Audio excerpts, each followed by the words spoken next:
ಇನ್ನು ಪ್ರವಾಸಕ್ಕೆ ಅಂತ ಬಂದಿದ್ದ ಅಮೆರಿಕ ಮಹಿಳೆ, ಆ ಮಹಿಳೆಗೆ ಲೈಂಗಿಕ ದೌರ್ಜನ್ಯ ಆಗಿದೆ. ಕೊಡಗಿನ ಕುಟ್ಟದಲ್ಲಿರುವ ದೇವಿ ಹೋಮ್ ಸ್ಟೇನಲ್ಲಿ ನಡೆದಂತಹ ಘಟನೆ ಇದು. ಹೋಮ್ ಸ್ಟೇ ಮಾಲೀಕ ವಿಶಾಲ್ ಹಾಗೂ ಸಿಬ್ಬಂದಿ ವೈಜೇಶ್ ಇಬ್ಬರನ್ನು ಪೊಲೀಸರು ಬಂಧಿಸಿದ್ದಾರೆ. ಲೈಂಗಿಕ ದೌರ್ಜನ್ಯ ಎಸಗಿದ ಜಾರ್ಖಂಡ್ನ ವೈಜೇಶ್ ಅರೆಸ್ಟ್ ಆಗಿದ್ದಾನೆ. ಅಷ್ಟೇ ಅಲ್ಲ, ಈ ಕೇಸನ್ನ ಮುಚ್ಚಿ ಹಾಕೋದಿಕ್ಕೆ ಹೋಮ್ ಸ್ಟೇ ಮಾಲೀಕ ವಿಶಾಲ್ ಪ್ರಯತ್ನ ಪಟ್ಟ. ಹಾಗಾಗಿ ಆತನನ್ನು ಕೂಡ ಪೊಲೀಸರು ಅರೆಸ್ಟ್ ಮಾಡಿದ್ದಾರೆ. ಏಪ್ರಿಲ್ 12ರಂದು ಲೈಂಗಿಕ ದೌರ್ಜನ್ಯ ಆಗತ್ತೆ. ಏಪ್ರಿಲ್ 19ಕ್ಕೆ ಕಂಪ್ಲೇಂಟ್ ದಾಖಲಾಗುತ್ತೆ.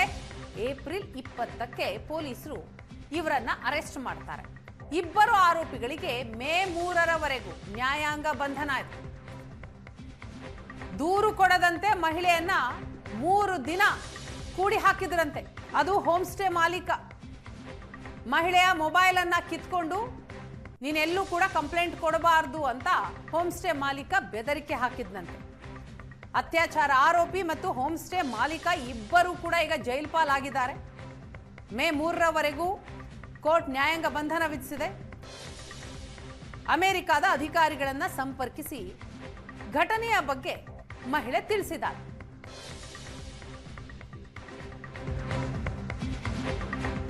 ಅಮೆರಿಕ ಮೂಲದ ಮಹಿಳೆಯ ಮೇಲೆ ಲೈಂಗಿಕ ದೌರ್ಜನ್ಯ ಆದಂತಹ ಹಿನ್ನೆಲೆ ಕಾನೂನು ಪ್ರಕಾರ ಕ್ರಮ ಆಗತ್ತೆ ಅಂತ ಗೃಹ ಸಚಿವ ಡಾಕ್ಟರ್ ಜಿ ಪರಮೇಶ್ವರ್ ಅವರು ಭರವಸೆ ಕೊಟ್ಟಿದ್ದಾರೆ. ಘಟನೆ ಆದ ಮೇಲೆ ಮುಚ್ಚಿ ಹಾಕೋಕೆ ಪ್ರಯತ್ನ ಪಟ್ಟಿದ್ದಾರೆ. ಹೋಮ್ ಸ್ಟೇಗೆ ಲೈಸೆನ್ಸ್ ಇರುವ ಬಗ್ಗೆ ಪರಿಶೀಲನೆಯನ್ನ ಮಾಡ್ತೀವಿ. ಈಗಾಗಲೇ ಆರೋಪಿಗಳನ್ನ ಪೊಲೀಸರು ಬಂಧಿಸಿದ್ದಾರೆ.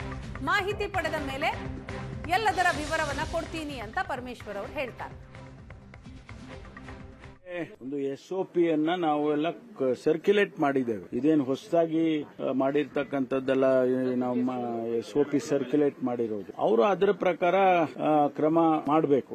ಯಾರು ಆ ವ್ಯಕ್ತಿ ನಡೆಸ್ತಕ್ಕಂಥವ್ರು, ಹೋಮ್ ಸ್ಟೇ ನಡೆಸೋರು ಮತ್ತು ಅವರಿಗೆ ಲೈಸೆನ್ಸ್ ಇದೆಯಾ, ಅವರು ಏನೇನು ಕ್ರಮ ತಗೊಳ್ಬೇಕು ಒಂದು ಹೋಮ್ ಸ್ಟೇ ಮಾಡಬೇಕಾದ್ರೆ ಅನ್ನೋದೆಲ್ಲ ನಾವು SOP ಅನ್ನು ಕೊಟ್ಟಿರ್ತೀವಿ. ಅದನ್ನು ಮೀರಿ ಇಂಥ ಘಟನೆಗಳಾದಾಗ ಕಾನೂನು ಪ್ರಕಾರ ಕ್ರಮ ತಗೊಳ್ಳೇಬೇಕಾಗ್ತದೆ. ಅದು ಗೊತ್ತಾದ ತಕ್ಷಣ ಪೊಲೀಸ್ನವರು ಅವರನ್ನ ಅರೆಸ್ಟ್ ಮಾಡಿದ್ದಾರೆ. ಕಾನೂನು ಪ್ರಕಾರ ಇನ್ಮೇಲೆ ಅವ್ರಿಗೆ ಕ್ರಮ ತಗೊಳ್ತಾರೆ.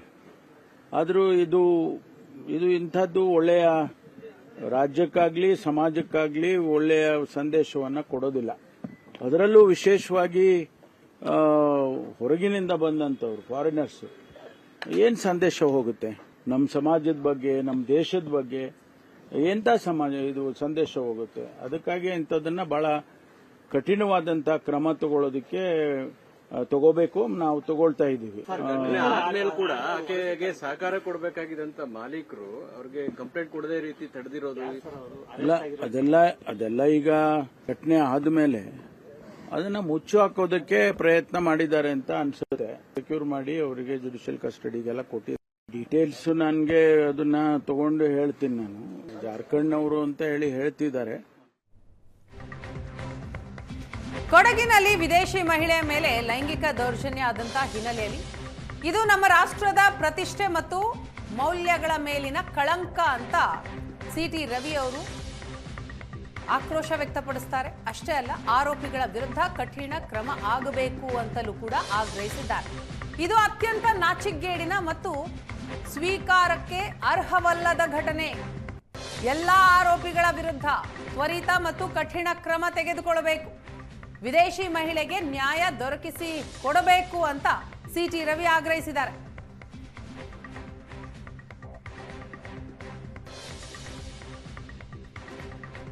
ಈ ಬಗ್ಗೆ ಡೀಟೇಲ್ಸ್ ಕೊಡ್ತಾರೆ ನಮ್ಮ ಪ್ರತಿನಿಧಿ ರವಿಕುಮಾರ್. ಇದೀಗ ನಮ್ಮ ಜೊತೆ ಸಂಪರ್ಕದಲ್ಲಿದ್ದಾರೆ. ರವಿ, ಏನಿದು ಪ್ರವಾಸಕ್ಕೆ ಅಂತ ಬಂದ ಅಮೆರಿಕ ಮಹಿಳೆ ಮೇಲೇನೆ ಲೈಂಗಿಕ ದೌರ್ಜನ್ಯ ಆಗಿರುವಂಥದ್ದು?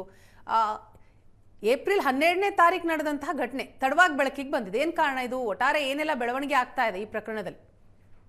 ವೀಣಾ, ಏನು ಈ ಪ್ರಕರಣಕ್ಕೆ ಸಂಬಂಧಪಟ್ಟ ಹಾಗೆ ಸದ್ಯಕ್ಕೆ ಹೋಮ್ ಸ್ಟೇ ಮಾಲೀಕರಂತಹ ವಿಶಾಲು ಹಾಗೆ ಜಾರ್ಖಂಡ್ ಮೂಲದ ಸಿಬ್ಬಂದಿ, ಅಲ್ಲಿದ್ದಂತಹ ಹೋಮ್ ಸ್ಟೇಯಲ್ಲಿ ಕೆಲಸ ಮಾಡಿದಂತಹ ಸಿಬ್ಬಂದಿ ಯಾರಿದ್ದಾರೆ ವೈದೇಶ್ ಅಂತ ಹೇಳಿ, ಅವರಿಬ್ಬರನ್ನು ಕೂಡ ಸದ್ಯಕ್ಕೆ ಅರೆಸ್ಟ್ ಮಾಡಿ ನ್ಯಾಯಾಂಗ ಬಂಧನಕ್ಕೆ ಒಪ್ಪಿಸಲಾಗಿದೆ. ಆದ್ರೆ ಇಲ್ಲಿ ಬಹಳ ಮುಖ್ಯವಾಗಿ ಗಮನಿಸಬೇಕಾಗಿರುವಂತದ್ದು, ಯಾವಾಗ ಈ ಪ್ರಕರಣ ಆಯ್ತು, ಪ್ರಕರಣ ಆದ್ಮೇಲೆ ತಕ್ಷಣವೇ ಆತನನ್ನ ಅರೆಸ್ಟ್ ಮಾಡಿಸ್ಲಿಕ್ಕೆ ಮತ್ತೆ ಆ ವಿದೇಶಿ ಮಹಿಳೆ ಯಾರಿದ್ರು ಸಂತ್ರಸ್ತ ಮಹಿಳೆ, ಆಕೆಗೆ ನ್ಯಾಯವನ್ನ ಕೊಡಿಸುವಂತಹ ಕೆಲಸಕ್ಕೆ ಹೋಮ್ ಸ್ಟೇನ ಮಾಲೀಕ ಪ್ರಯತ್ನಿಸಬೇಕಾಗಿತ್ತು. ಆದ್ರೆ ಅದಕ್ಕೆ ಬದಲಾಗಿ ಆಕೆಯ ಫೋನ್ ಎಲ್ಲವನ್ನ ಕೂಡ ತೆಗೆದುಕೊಂಡು ಆಕೆಯನ್ನ ಎಲ್ಲೂ ಕೂಡ ಹೋಗ್ಲಿಕ್ಕೆ ಬಿಡದ ಹಾಗೆ ಅಲ್ಲೇ ಇರಿಸಿ ಪ್ರಯತ್ನವನ್ನ ಮಾಡಿ, ಅಂದ್ರೆ ಪ್ರಕರಣವನ್ನ ಮುಚ್ಚಾಕ್ಲಿಕ್ಕೆ ಪ್ರಯತ್ನವನ್ನ ಮಾಡಿದಿರುವಂತಹ ಮಾಹಿತಿ ಸಿಕ್ಕಿರುವಂತದ್ದು. ಆಕೆಯ ಮನವೊಲಿಸಲಿಕ್ಕೆ ಸಾಕಷ್ಟು ಪ್ರಯತ್ನವನ್ನ ಮಾಡಲಾಗಿದೆ. 3 ದಿನಗಳ ಕಾಲ ನೀವು ಎಲ್ಲೂ ಕೂಡ ಹೋಗ್ಬಾರ್ದು, ಯಾರು ಕೂಡ ಈ ವಿಷಯವನ್ನ ಹೇಳ್ಬಾರ್ದು ಅಂತ ಹೇಳಿ ಆ ಒಂದು ಮನವೊಲಿಕೆಯ ಪ್ರಯತ್ನವನ್ನ ಮಾಡಿರುವಂತದ್ದು. ಆದ್ರೆ ಆ ಮಹಿಳೆ ಆಯ್ತು ನಾನು ಎಲ್ಲೂ ಇದನ್ನ ಬಹಿರಂಗ ಪಡಿಸೋದಿಲ್ಲ, ಆಯ್ತು ನಾನು ಹೋಗ್ತೇನೆ, ಮೈಸೂರಿಗೆ ಹೋಗ್ಬೇಕು ಕೊಡಿ ಅಂತ ಹೇಳಿ ತನ್ನ ಫೋನ್ ನ ಇಟ್ಕೊಂಡು ಮೈಸೂರಿಗೆ ಹೋಗಿ ಆ ನಂತರ ಮೈಸೂರಿನಲ್ಲಿ ಏನು ವಿದೇಶಾಂಗ ಇಲಾಖೆ ಅಧಿಕಾರಿಗಳಿದ್ದಾರೆ ಅವರುಗಳನ್ನ ಕಾಂಟ್ಯಾಕ್ಟ್ ಮಾಡಿ, ಮತ್ತೆ ಅಮೆರಿಕದ ರಾಯಭಾರಿ ಕಚೇರಿ ಅಧಿಕಾರಿಗಳಿದೆ ಅವರುಗಳನ್ನ ಕಾಂಟ್ಯಾಕ್ಟ್ ಮಾಡಿ ಈ ಪ್ರಕರಣವನ್ನ ಮಾಹಿತಿಯನ್ನ ನೀಡಿರುವಂತದ್ದು. ಅದಾದ್ಮೇಲೆ ಸದ್ಯಕ್ಕೆ ಈಗ ಪ್ರಕರಣ ದಾಖಲಾಗಿ ಅರೆಸ್ಟ್ ಮಾಡಿ ನ್ಯಾಯಾಂಗ ಬಂಧಿಸಿ ಹೋಗ್ತಿದ್ದಾರೆ.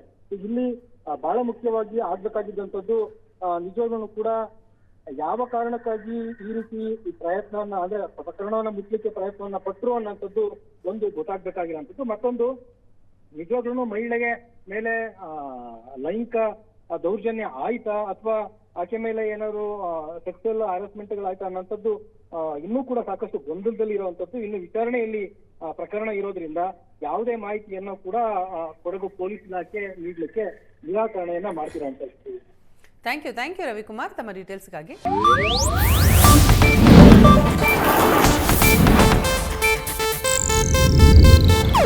ಇದು ಏಷ್ಯಾನೆಟ್ ನ್ಯೂಸ್ ನೆಟ್ವರ್ಕ್ ಪ್ರಸ್ತುತಿ.